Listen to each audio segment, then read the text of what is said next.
Bonjour, alors dans cette vidéo je vais vous montrer comment j'ai installé mon moniteur de batterie sur mon installation solaire. Donc c'est un BMW 700 de chez Victron et je vais vous montrer quelques astuces d'installation également. Donc elles sont pas toutes bonnes à prendre. Voilà, faut savoir que moi j'essaye des nouveaux trucs et j'essaye de faire attention en tout cas à ce que je fais et de tester si ça crame ou pas. Donc voilà, je vous préviens, mais il y en a certaines, vous serez certainement content de payer un peu moins cher par rapport aux astuces que je vais vous donner. Donc ce moniteur de batterie, regardez si déjà par exemple on peut le brancher directement sur le Multiplus 2. Oula. Alors là, ils ont mis énormément de câbles de communication. Hein. Ah ouais, là on peut communiquer jusqu'à l'autre bout de la maison avec ça. Bon, alors voyons voir. On a ici le shunt de mesure. Il y a marqué 500 ampères, 50 mV. On a les deux branchements ici. Et à part ça, on a une connexion Ethernet. Bon, et ce truc là, je ne sais pas ce que c'est. En tout cas, il y a principalement une connexion Ethernet sur le shunt de mesure.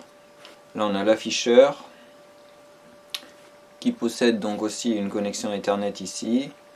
Et là, il y a une petite connexion, donc une petite connexion VE direct ici. C'est ce truc blanc là, ici. Et elle est là pour communiquer avec le Cerbo GX. Donc lui, on ne peut pas le brancher sur le Multiplus 2 parce que le Multiplus 2, il n'a pas de connexion VE direct. Il a des connexions Ethernet, mais on ne peut pas brancher ça sur la connexion Ethernet. Donc ça c'est un inconvénient de ce truc là, j'ai l'impression, c'est qu'on ne peut pas l'utiliser si on n'a pas le Cerbo GX. Mauvaise nouvelle, ce câble là, c'est pas un Ethernet RJ45, mais c'est un RJ12. Donc je crois que c'est les câbles téléphoniques, hein, les anciens câbles téléphoniques. Donc je vais pas pouvoir le remplacer par un câble plus court. Enfin si, il faut que je l'achète quoi. Parce que sur ma planche là, ça sert à rien d'avoir ce truc énorme ballotté. Alors que je vais juste faire un petit lien de là à là quoi. Donc RJ12 à droite, il y a 6 fils. RJ45 à gauche, il y a 8 fils.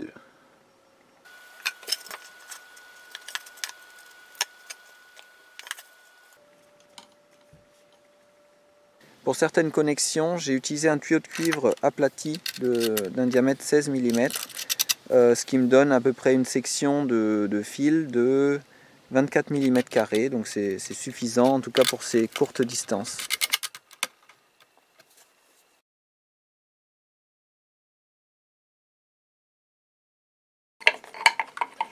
Ça, puis ça, puis ça. Voilà. Hop là.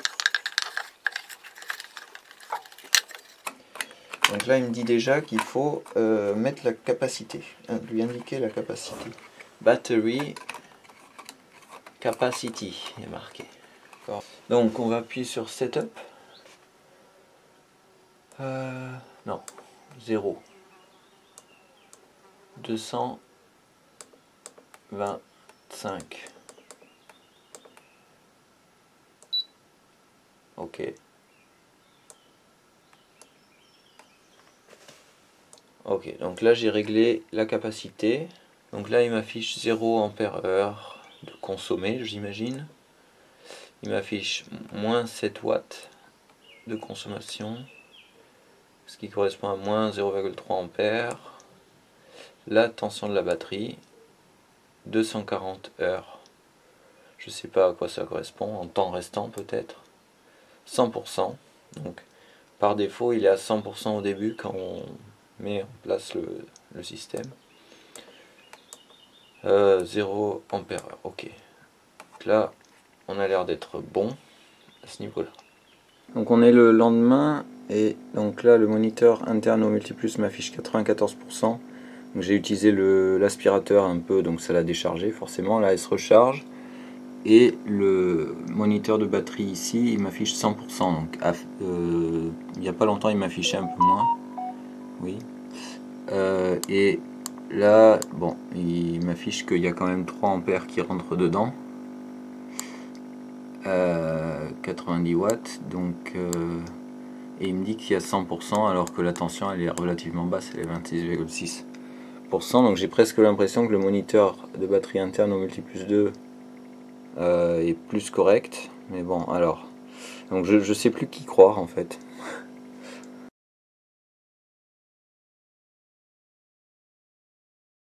Après un moment j'ai compris d'où ça venait, donc il y a d'autres paramètres qui rentrent en compte pour la charge totale.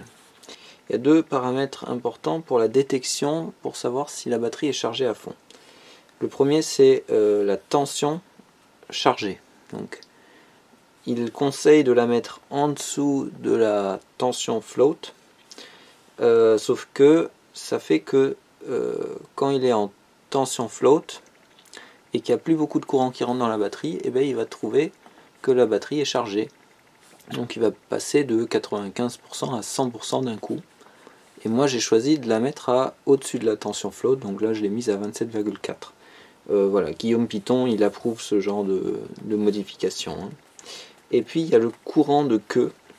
C'est un seuil à partir duquel, si le courant est inférieur à ce courant de queue et que la tension est supérieure à la tension de chargée, alors il va dire que la batterie est pleine. Donc, le courant de queue il s'exprime en pourcentage de la capacité de la batterie. Par défaut il est à 4%, moi je l'ai mis à 2%, donc ça correspond à 4 ampères. Donc si la batterie, si la tension de la batterie est supérieure à 27,4 volts et qu'il n'y a plus que 4 ampères qui rentrent dans la batterie, alors il va considérer que la batterie est chargée. Avec les réglages que j'avais avant, il considérait que la batterie était chargée si la tension ici était de 26,6 volts et que la tension et que le courant de queue était de 8 ampères, ce qui est quand même beaucoup. Il y a la durée de détection, donc là je l'ai mis à 5 minutes, par défaut c'est à 3 minutes. Bon. Donc en gros, si les 2 paramètres précédents sont valides pendant 5 minutes, alors il va considérer que la batterie est pleine. Il y a l'indice Puckert qui change un peu. En gros, il considère que la capacité de la batterie est différente si on la décharge rapidement ou lentement. Voilà. Et puis il y a l'efficacité de charge. Alors moi je l'ai mis à 85%. Par défaut c'est à 95%. Alors 85% c'est peut-être un peu faible. J'ai l'impression qu'elle charge mieux que ça. Voilà, donc ça c'est les paramètres les plus importants. Les autres paramètres vous pourrez regarder par vous-même dans le manuel. Ça, donc petite astuce pour faire des câbles VE direct, on prend ça. C'est des câbles PH.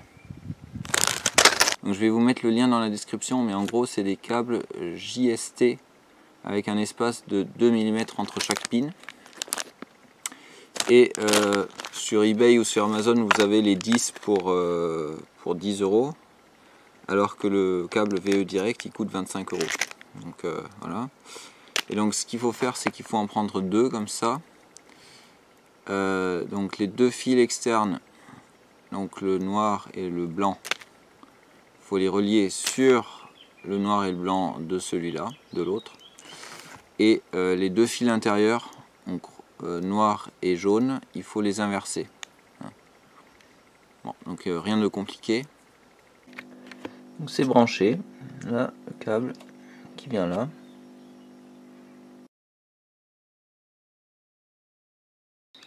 Et donc là on va dans le menu, on descend, on va dans Settings, ensuite on va dans System Setup, et là il y a Battery Monitor, là, ici. Et donc la question c'est est-ce qu'il va détecter. Oui, il a détecté le VE direct ici, le BMW 700 sur le VE direct, donc on peut mettre celui-là. Donc maintenant si on revient sur la page de départ, voilà, il m'affiche 100% pour la batterie. Et il m'affiche de la puissance DC en plus là. Je sais pas ce que c'est, mais il m'affiche un truc en plus. Par contre, il m'affiche toujours pas les micro-onduleurs. Alors que clairement, ils viennent de là. Enfin, ils envoient du courant à partir de là, quoi. Bon, c'est pas très dérangeant non plus.